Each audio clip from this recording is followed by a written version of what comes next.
Hey Elizabeth. Cute. So I know Matt Weiner has said that he's not doing a Mad Men spinoff, but if Peggy had her own spinoff, what would you want it to be about? First of all, your hair is awesome, amazing. I totally want it. Uh, Peggy had her own spinoff. What would I want to be about? I mean, I suppose, and I don't, I think this would be interesting. I suppose the continuation of the work-life balance.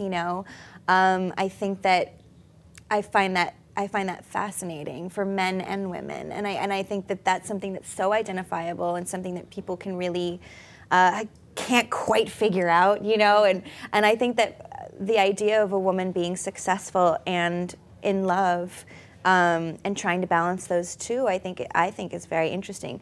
But I don't know, maybe that would be boring to people. No, I mean, I think it's. Well, I mean, people I'm are not a writing. writer. Well, people are writing it every day now. I mean, there was a big piece in the New York Times earlier this week all about work-life balance. So it's so in the zeitgeist. Yeah, absolutely. And I was just talking to people earlier today about maternity leave and how how few time, how little time you get and all of that. And I think it's endlessly fascinating to me, that struggle. I feel like, and I feel like we all have it no matter what age you are as well.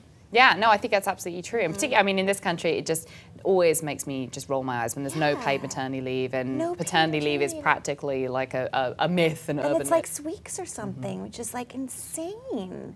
It's crazy. I mean, does that kind of thing, I guess, we're all in unique positions, but do those kind of things sort of make you wonder about just not the state of the country necessarily, but like that it's almost as if we are in some ways still in that Matt Weiner Mad Men era? Absolutely. I mean, I think until there's complete equal pay for women, I don't think that we're out of the dark. And I think that the great thing that's happening now is there's such a resurgence in girls, in the youth culture of women kind of recognizing what feminism is again, of taking ownership of feminism again, of not being ashamed of it. There's sort of this new wave of feminism that I've seen happen over the last decade, and I think it's fantastic. And when you have women like Patricia Arquette going out there and giving that fantastic speech that she did at the Oscars, and you have women like Lena Dunham, who are out there saying what they want to say in social media and standing up for what they believe in, I think that both those things are very important, and I don't think that it's about,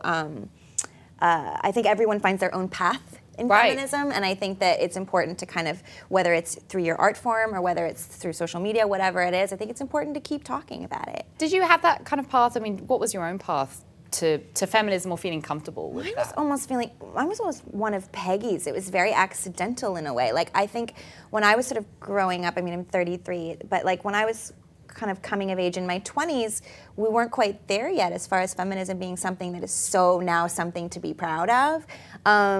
Through playing Peggy, I sort of discovered that there was a lot of talk about it, that people really started asking me all these questions about feminism. I didn't know if I could answer correctly. I don't consider myself an expert on feminism. I'm just a woman, so Which makes you inherently an expert on feminism. Sure, exactly. Right? which I then learned, that my opinions mattered. And I think that, through playing Peggy and through playing Heidi in the Heidi Chronicles and doing all the research that I did about second wave feminism for that, I've sort of learned more and more about it. That's kind of been my path, almost accidental though. And I think that's probably the way for so many women. That's the thing. And I think that's why Peggy was so identifiable to women, is because she was not a bra burner. She wasn't out there protesting. She wasn't doing those things that were very necessary for women to have done in the 60s. She was just saying, I don't understand why I can't make as much money as you do. That doesn't make any sense to me. And that is another kind of a feminist path.